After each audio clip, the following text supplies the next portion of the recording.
Well, we're here for another video. Today, I want to thank the subscribers, the 212 of you that have subscribed to the channel in the past 30 days. Thanks for your support. We got to get to 1,000. So if you're new to the channel, please consider subscribing, liking this video, hitting the notification bell, and don't forget to leave a comment. And speaking of comments, today, we're listening to the comment section. That's right. People have been asking, tell us about the Frunk, tell us about the trunk, and tell us about the console. I'm not only going to cover those elements, I'm also going to discuss what's not happening in the back seat and what's not happening in the front seat. Some honest feedback from an owner. I'm Chris Fox. This is Northeast Tesla. Let's get into it. And as you requested, we're diving right into the Frunk. Now, a couple of things about the Frunk. I love the fact that Tesla provides us all this additional space, utilizing the front area and creating the Frunk. A lot of other manufacturers are not providing this to their customers, and I think it's a huge mistake. Being an SUV, we want as much space as we can get, and this is a great opportunity to have some space, although it does come with its challenges and limitations. This is not a flat bottom. Also, it is not a formed hard plastic, it's a formed felt of some sort. And although it's handy and it comes in as a great option, it doesn't allow for connecting hooks or anything to help your bags and grocery bags from flying all around. So one of the challenges that I found the first day I had my car, I stopped over to a grocery store, I put a few things in here, and with that instant torque, the minute I turned the wheel, everything flew, everything came out of the bags because there was no way to secure it. So that's one thing I wish Tesla had inside here. They hadn't gone with this felt, but they had done a hard plastic, and if they're not going to give us the hooks themselves, because it's only $130,000, we could put them in ourselves. But that's not an option in the current situation. And if you're someone who makes accessories and you find a way to add some hooks into here, I'm interested in looking at them. Taking a look across, you'll see that it's about 18 inches. The long distance in the back is essentially 48 inches, give or take. And the challenge is it slopes in. And with that sloping, it's hard to figure out what things you can fit in here flat, evenly. So you have a curved edge, and then you have a raised panel on the left and a raised panel on the right. The center is also sloped, but its bottom section is about 30.5 inches wide in the dead center, and it goes roughly 13 inches across. Obviously, this slopes back this way, so you get more height the further high you come. And in here, you also have a light, and you also have a tow bar, tow hook. There's a lot of different conversations when it comes to closing the Frunk.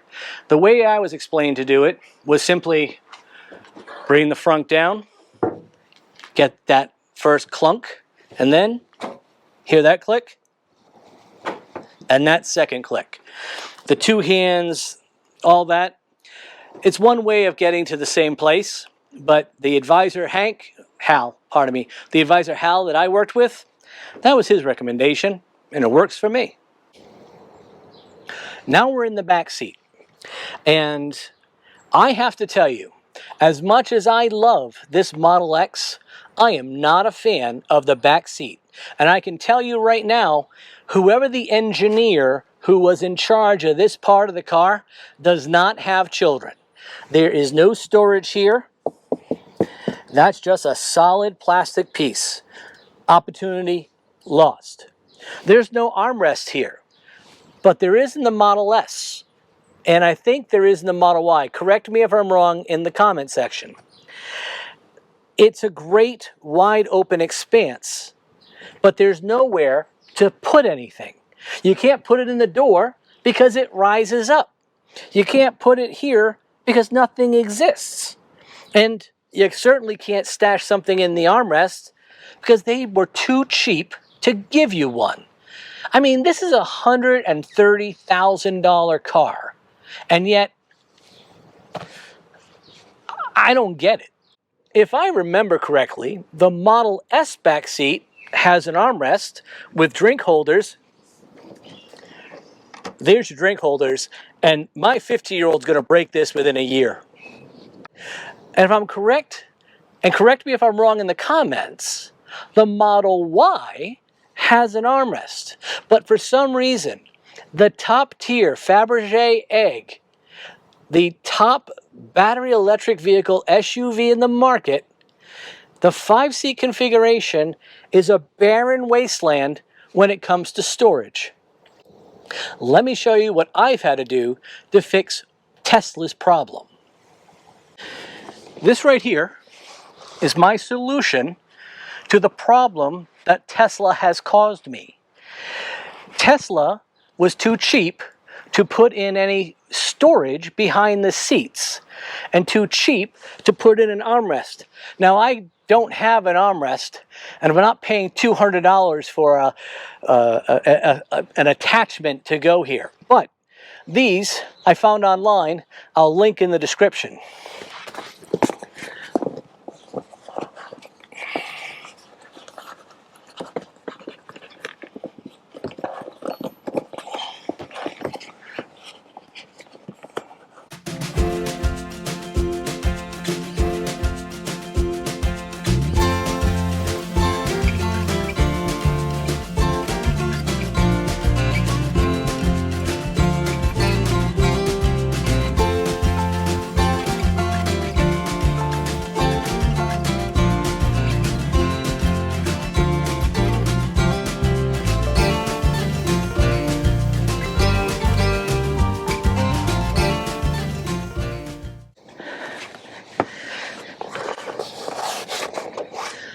There, I have now solved Tesla's problem that they created for me.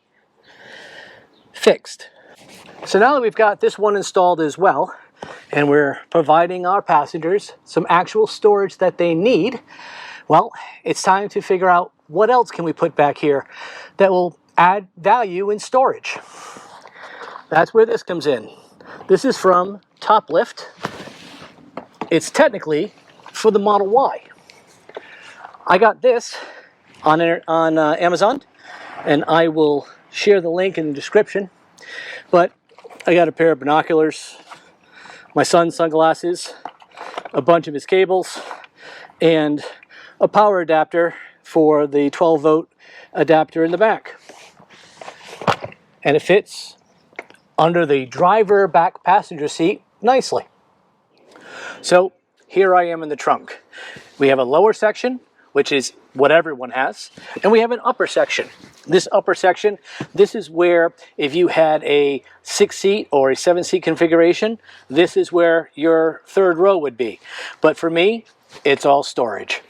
This is a great location for low-profile items. I keep my Tesla charger in here. I keep the pucks for when I need to go on to a lift in a garage for the battery protection pucks. I also have cleaning supplies, so I have these low-profile Tupperware containers that work in here really nicely. So I get to take advantage of the space because I got the 5-seater.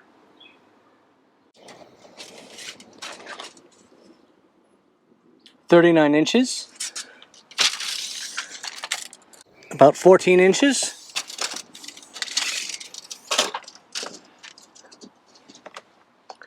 about 20.5 inches, about 38 inches.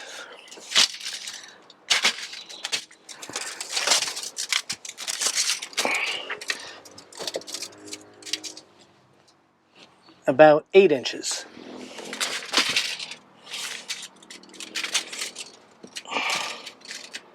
About 11 inches. So let's put back in the tops.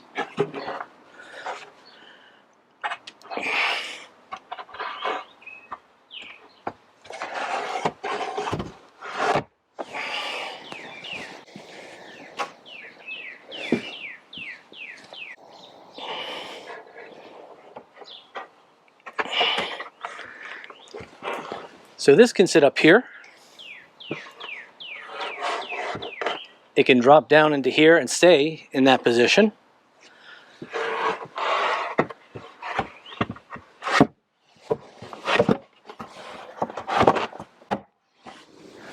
And that's how she sits. Now let's put some stuff back.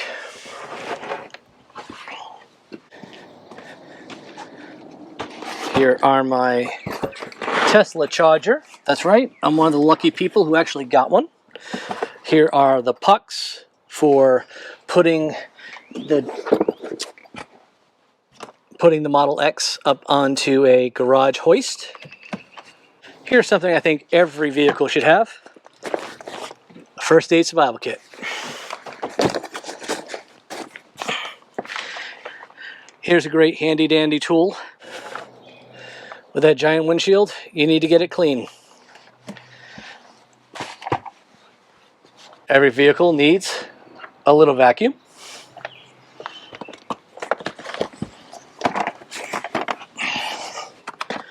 And here are some chamois and some microfiber cloths.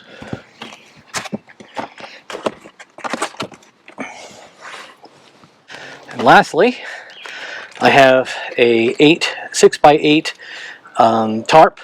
So when I have to put things that are a mess in back here, I can keep my Tesla nice and clean. So that's how I use that additional space. And there's room for even more. Now we are in the front seat looking at the front console. Now, again, here was a great opportunity for Tesla to really add value, and instead they missed the mark. This is an armrest that exists here but not in the back seat with a deep well, and that comes in handy. It's got a light, you know, it's handy, but it's not practical if you're in the car driving.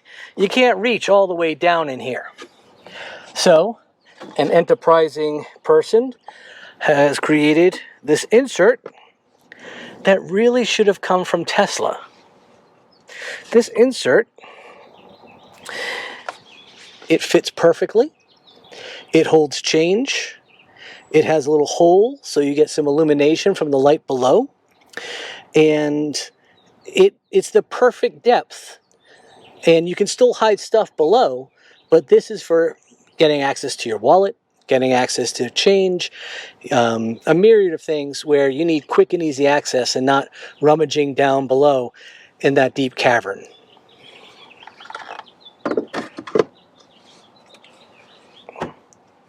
Now it's time to check out the console. First, the charging.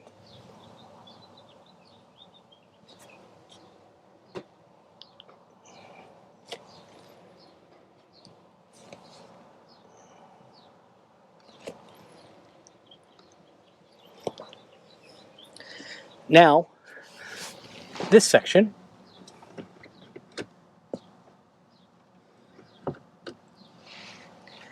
if you look here, you'll see this smaller cubby is the perfect height. It allows you to reach in here, grab things you need quick access when you're behind the wheel. It's not too deep, you're not fishing too deep. You can easily find a pack of gum, you can find a wallet if that's where you choose to keep it. There's lots of things that you can keep here that you have easy access to. One of my gripes is this pathetic cup holder. It can only hold 12-ounce cans.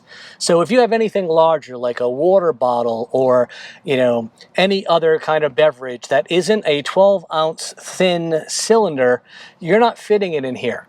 Now, this goes away, and this comes this way to give us a full access all the way down into this nice deep area, which is awesome. I'm glad we have this access, but I'm also glad we have layered access. Lastly, we're going to go and take a look inside, and you'll see we have two USB adapters, and under those USB adapters go to USB Type-C connectors, and those adapters are USB-C to USB-A. And beneath that is actually a 12-volt receptacle for a 12-volt adapter.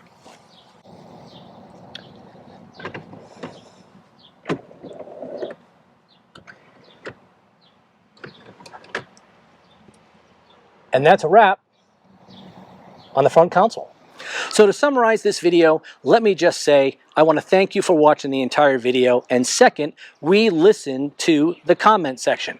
The comment section wanted to know about the frunk. They wanted to know about the trunk. They wanted to know about that center console. And I think we satisfied that thirst for knowledge. In addition, I provided my own personal feedback about the challenges of the second row in this 5-seat configuration. Now, as I provide you this feedback, as I continue to make these videos, I need your support. I need you to like this video, subscribe to this channel, as well as hit that notification bell, and leave a comment. People left comments, and I made this video based on their feedback. And I'll do the same for you if you leave a comment, or at least I'll reply. I'm Chris Fox. This is Northeast Tesla. I'll see you on the next one.